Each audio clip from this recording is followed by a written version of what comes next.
about second breakfast. Time for second breakfast.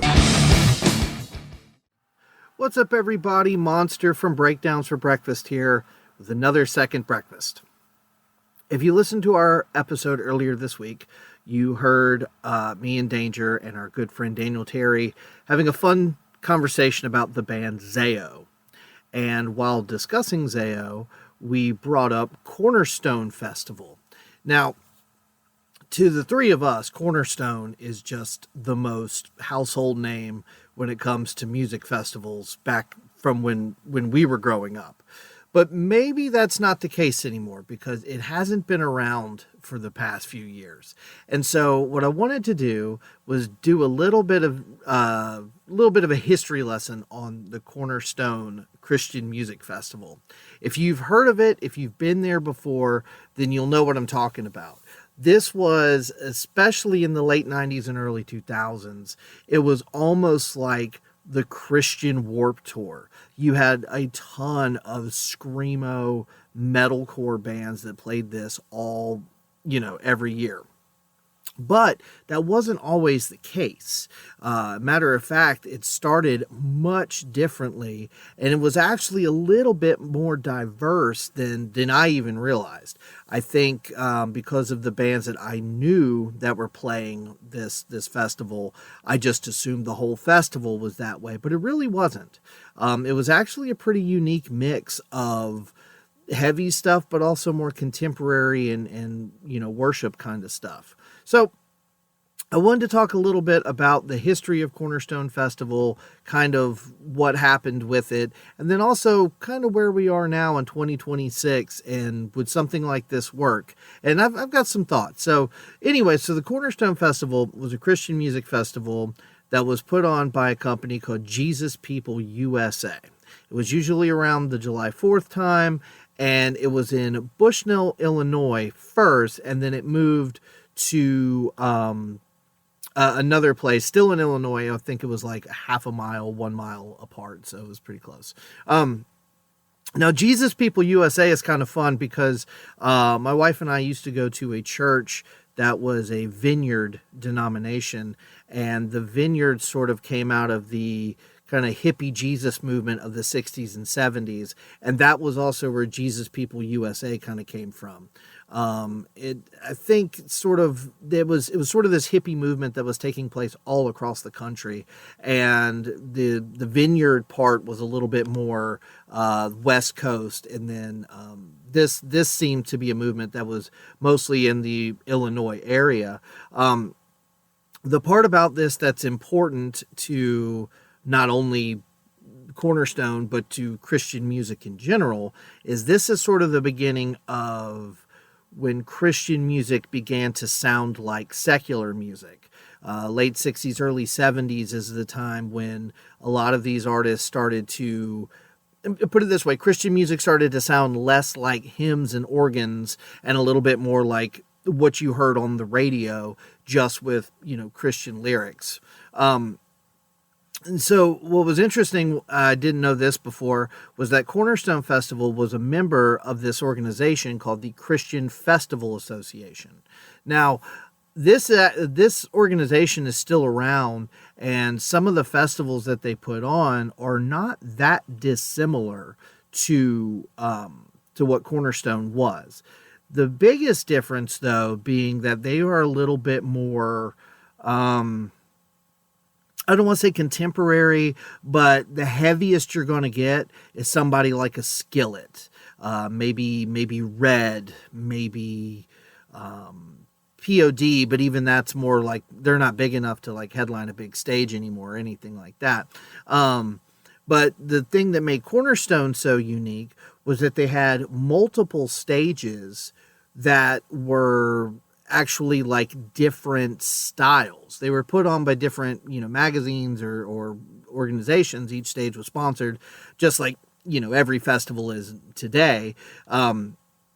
But you would have, a more contemporary stage, then you'd have a more extreme stage. And because like a lot of these stages now, it doesn't matter. It's just that's where the bands are playing. These festivals we have now, like Aftershock and Incarceration and stuff, It's 4 stages, 4 days, 4 days, 12, 16 stages, 200 bands. It just goes on and on and on and on and on.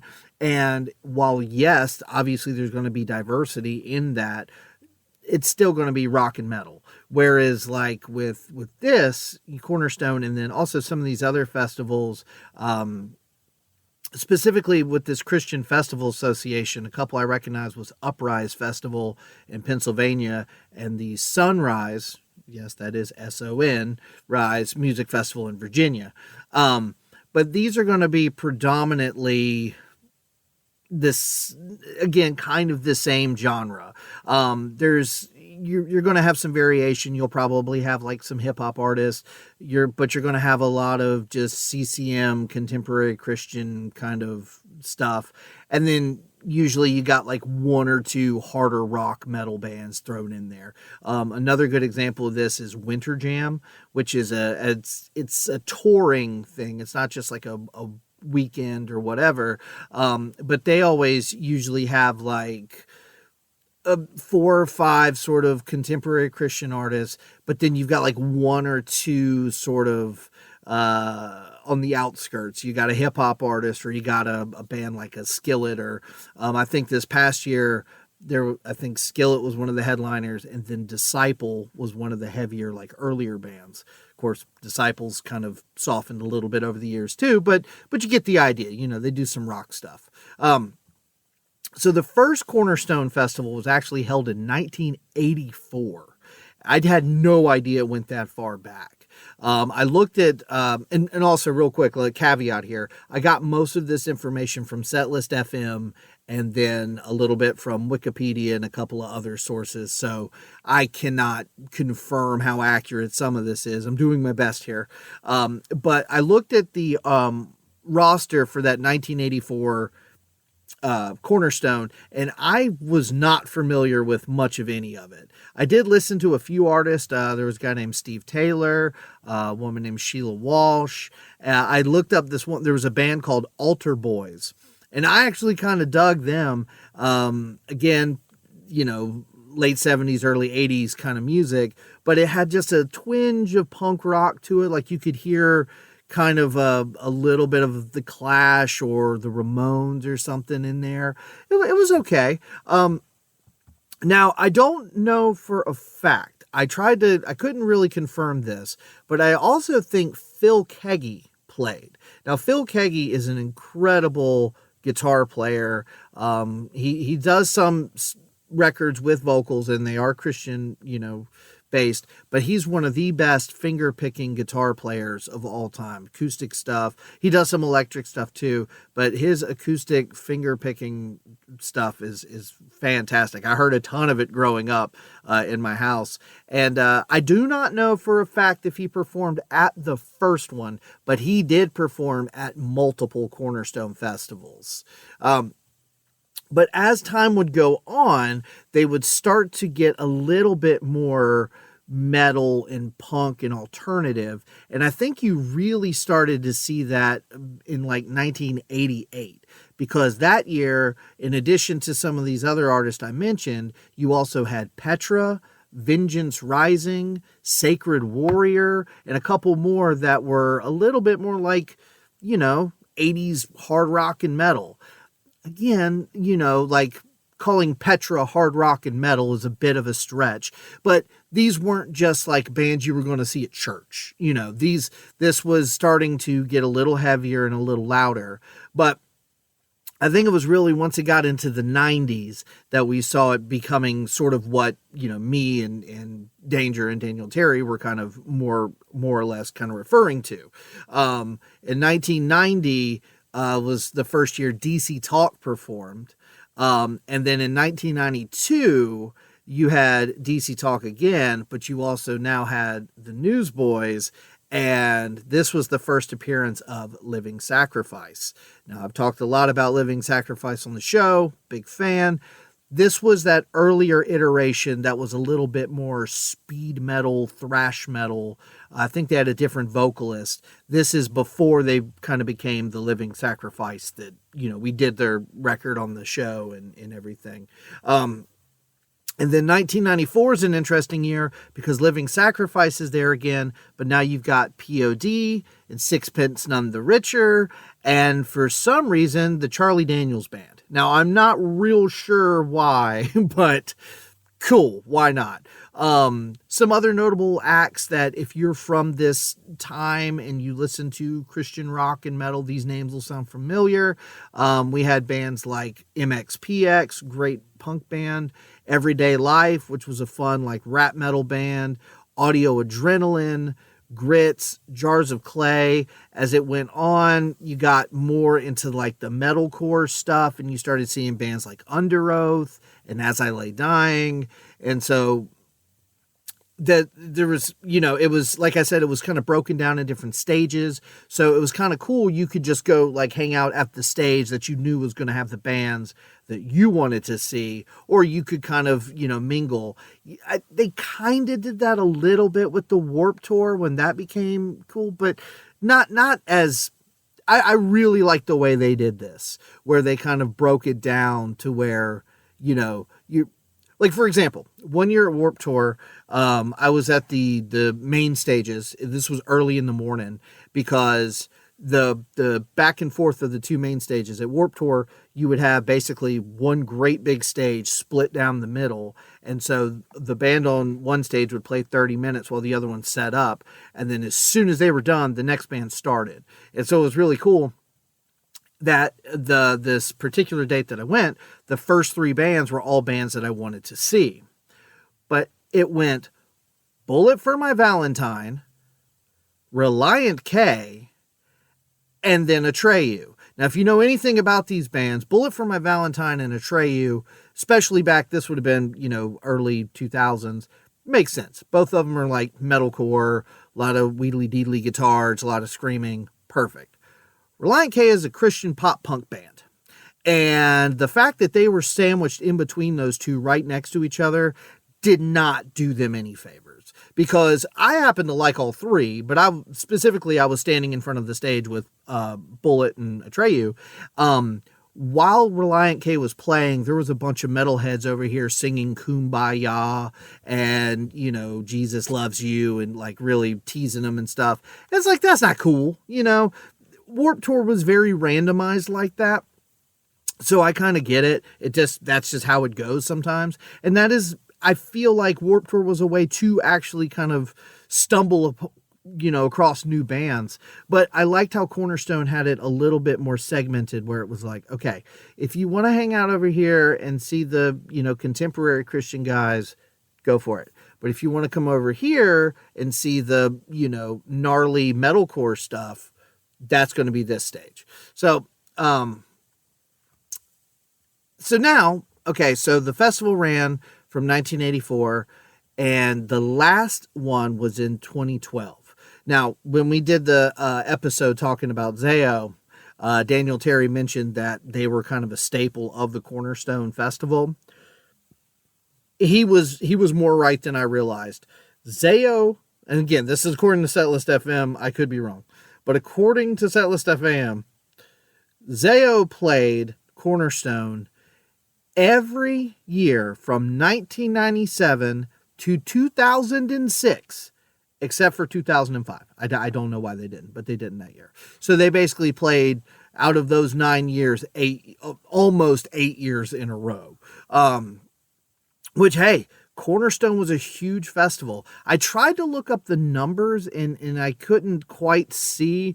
They said that in the early years, they would have anywhere from like 25 to 30,000 in attendance. And then by 2012 and the 2013, like those last couple years, 2011, 2012, those last couple years, it was more like 4,000. So huge drop off. I didn't look necessarily too closely to see the caliber of bands, but that leads me to this last question. Could something like Cornerstone Festival be successful today? And here's the thing. When me and Danger and Daniel Terry, we were talking a lot about, listening to Christian music in the late 90s, early 2000s. And it was like, Yeah, there was a lot of different genres, but you knew them all. Like as we were having that conversation, we were talking about Zayo, we were talking about PAX 217, which, Zayo's, really heavy metalcore, flirts with death metal and black metal and stuff. PAX 217 sounds like 311 or Sublime. And then you got Skillet, who back in this day would have been rock, but a little bit like almost techno-y, industrial a little bit. And then you got bands like POD and Project 86 and all these bands. And it's like, yes, they're all different, but we sort of knew them all. It kind of goes back to like when we talk about Weird Al, when he did a parody song of a song in the 80s or, 90s, everybody knew the song because everybody was conscious of the same things. Well, music has become so segmented now and so genre like based. It's a little harder to pull this off. Now, I will say, I was in a band called Red Letter Rising, and we played a Christian music festival in Greentown, Indiana called Kingdom Come Festival. Now, this was a 2-day festival. It had 2 stages, and a handful of bands.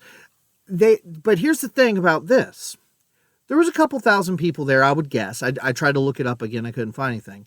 But this was very much, again, there's diversity. There's bands that are a little bit more industrial. There's bands that are a little bit more metal. There's some bands that were, I think there's a couple of hip-hop artists thrown in there. The band I was in at the time, Red Letter Rising, very much old school rapcore, rap rock, new metal kind of stuff, bouncy, chuggy riffs, a lot of rapped vocals. And it's sort of like everything sort of fit that. Like you weren't going to get, Audio Adrenaline wasn't going to show up. Matthew West or any of these kind of artists, Crowder, like you're not going to get that kind of artist at a festival like this. And so could you do a 2-3 day long Christian music festival that would bring in 30,000 people? I don't think so. I just don't.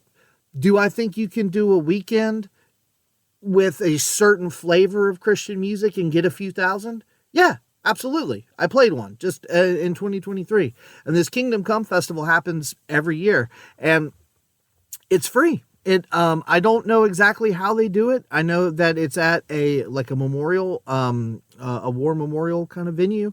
And we had a great time. We did play at like 11 or 12 on a Saturday, and it was like 90 degrees and there was no shade, but that's cool. Hey, you know what? I've played sweaty shows before. Not a big deal. I don't know that we'll ever see something quite to the level of a Cornerstone.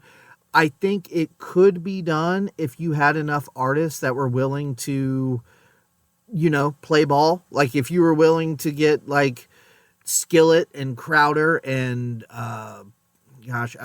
my wife is screaming at me because she knows these artists much better than I do. But if you got a couple of those, like almost like household names when it comes to Christian music, and then be willing to have stages that have the more extreme stuff, then maybe. But as it stands right now, I think the best we're going to do is we're going to have those like Kingdom Come Festival, which was great. Don't get me wrong. But the headliners were like Disciple and Convictions and The Letter Black or The Letter Red or whatever. That's not going to draw 10,000 people. It's just not, but if you were able to have 2 or 3 days and you had a couple of those really big artists and then also some side stages with some metal and stuff, maybe I'd love to see it. I think that, back in the day when we were growing up, we talk about this on episodes, there were Christian music venues everywhere. There was at least a handful, like 2 or 3 kind of scattered about like where we lived. But then there was always 1 or 2 churches that on, couple Saturdays a month, the first Friday of a month, whatever the case may be, would have live music. And there was these kind of bands. It was rock and metal. And it's sometimes they weren't packed, but there was still, those opportunities. And I'd like to see that again. I think that even if you're not a big fan of like Christian rock, or you cringe at that or whatever, I think about my girls. I've got a 7-year-old and a 4-year-old. They love live. They like live music. And so for me, it was like my parents knew they could drop me off at some of these venues. Like there was Straight Gate in Lexington. There was Cafe Jam in Greensboro. There was the Fire Escape in, I think, Kernersville or Reedsville. They could drop me off and know I would be fine, because there was no alcohol, there was no drugs. It was just young kids listening to Christian rock and metal, and it was fun. And I really do. There is still a few of those places around, and I hope they continue to do well. And yes, so my personal opinion, do I think something on the size of like the old school Cornerstone Festival can happen right now? Probably not. But do I think that there is a market for it if it's done correctly and enough effort and energy is put into it? I could see it happening, and I wouldn't be mad about it. And chances are I would know most of the bands that play it and would try to go. So anyway, what do you think? Did you ever go to Cornerstone Festival? Did you go to any of these other Christian rock metal festivals? I can safely say when I was playing back in the early 2000s, I was in Christian bands, and I wanted to play at Cornerstone, and we never did. But we had friends who did, and that, good for them. So, but yeah, what do you think? Is this something you went to? Is this something you'd like to go to? As always, I love to hear back and have conversations, so let me know, and I hope you have a good day.